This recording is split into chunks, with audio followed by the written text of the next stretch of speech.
How to check disk usage of directory and bandwidth usage.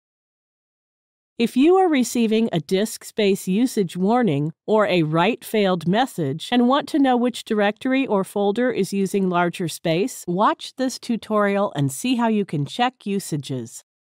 Log into your cPanel account and you will be on this page.